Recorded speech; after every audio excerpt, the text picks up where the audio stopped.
Šis ir mans 5. Q&A.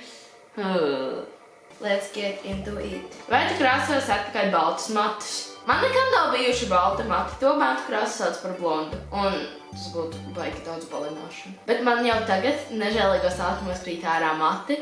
Ja es viņus vēl izbalinātu, tad man ir bail, kas notiktu.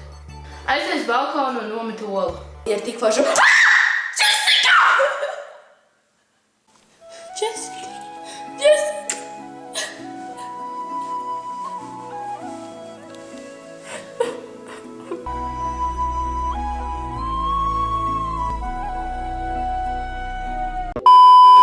Uztaisīs story time ar Lauru video. Es nesen biju slēpot, un es tur redzēju sievieti, kura slēpoja ar sunīti sev tā kā aiz jakas. Viņa tā kā slēpoja ar sunīti aiz jakas. Viņa paprasīja papajāt man nedaudz. Tikai pēc tam sapratu, ka īsties, ka es gribēju apčamdīt viņas krūtis. Ja mēs runājam par slēpošanu, tad es pagājuši gadu man šeit biju slēpot Itālijā. Un tur bija, mēs stāvējam pie tiem pacēlājiem, un mēs ar manu māsu latviski apsmējām vīrieši, kuru mums stāvēja priekšā. Es neatceros, ko mēs teicām, bet kaut kā apsmējāmies, un tāpēc es zinām, ka viņi arī ir latvieši. Vēl slēpošanas stāsts. Jums visiem vienalga. Otro reizi, kad es slēpoju pa Lielo kalnu, es vēl mācījos slēpot, es aizmirsu, kur bija jāgriežas, un es redzēju, ka viens čalis aiziet uz vienu pusi, slēpojam bija tāds, loģiski, ka tur jābrauc.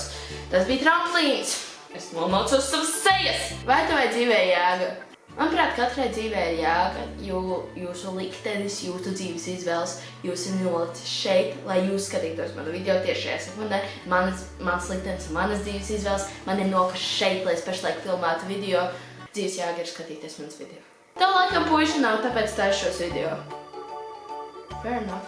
Kā iet Alfredam? Vispār Adolfam. Kauns. Man nav nejausmas, kur viņš ir. Kur viņš ir? Kurš ir pārsteigts Laura pakāsa vēl kaut ko? Woo! Bet kur mītrapā man meitene būs taisīs savu Adolfu, es viņu par to naudu nosaucu. Nobiedēju Arčī kundziņu. Es uzvilkšu zeltu nafro, lai viņš man neatpazīst. Es izsatu pēc mikrofonu.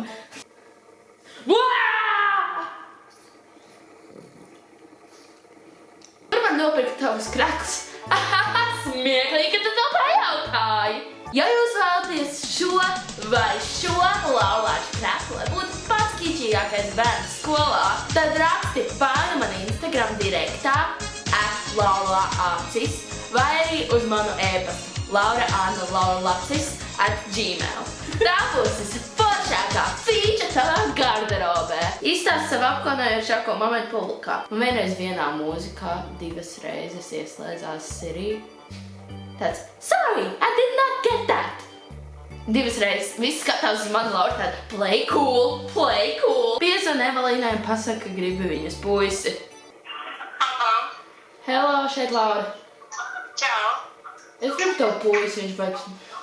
Sorry, man ir izaicinājums un es esmu sūdīgs, nemāku tēlot tā.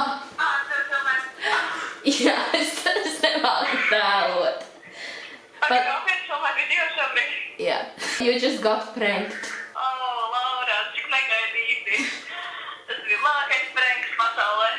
Es samantēšu tā, lai izstāst, ka tu esi noprankot. Uztaisi špagatu. Man bija vairāk tādi jautājumi, jo es pirms dažiem Q&A teicu, ka es iztaipīšu špagatu. Es neesmu staipījusi špagatu. Pazvanīgas puisim pasaka, ka viņi krāpja, un tad pagaida viņa atbild un pasaka, ir Arčī kundziņa. Es esmu sūdīga, bet es jums brīdinu. Es zvanīšu arī no Ingas telefona, jo man ir slingums atpakaļ savēju. Hey, it's me. Šeit, Laura. Kas? Es gāju cauri Ingas īziņām, un es atradu, ka lietas, kas man liekas, tev varētu nepatikt. Ko? Es gāju cauri Ingas īziņām, un es atradu to, sorry, man liekas, viņi tev krāpj. Ak, Dievs, es nav YouTube video, nē. Gribi dzirdēt plot twistu? Kas? Gribi dzirdēt plot twistu? Nu? Ar Arčī kundziņu. Tas nav video nemaz. Yeah. Yes, so I think you two should break up. Sarunājies ar savu spoguļotāju. Čau, senās vecā rakstāt katrai manai ļoti labi. Man patīk ka raksta, tev mati, tev viņa palika tumšā, kopš pēdējoreiz redzēju, uzvedas arī, tev mani ignorē, ok? Tas pagaiet tās man nerunā. Paldies par skatīšanos, atvainojos par to, cik sodīgi es esmu prankot cilvēks. Lūdzu, turpmāk nelieciet man zvanīt cilvēkiem, man maksimāli nesanāk. Un atā. Wow!